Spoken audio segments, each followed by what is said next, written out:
how to remove add to cart button from products in Wix. So first, you just have to go to add web browser and type Wix, and you have to log into your account.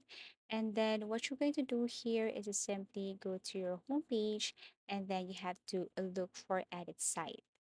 Okay, so tap this edit site right here or this pencil icon, and then it will take you to another page.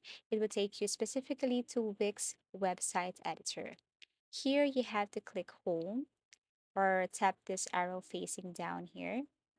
Look for your product store or product page. Tap this one and you will see your product. Or if you want to select a specific product right here, for example, this wine, and I have to remove this add to cart button, what I'm going to do is simply click this image right here, and then look for the settings that is next to manage products.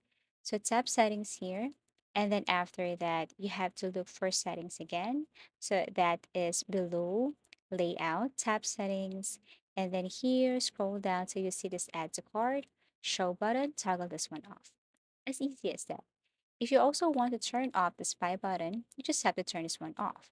But for the meantime, for this tutorial, let's just turn off the show button right here. And don't worry, you can show this button anytime. Okay, so that's how easy it is to remove add to cart button from products in Wix. Thank you for watching and see you again in our next videos.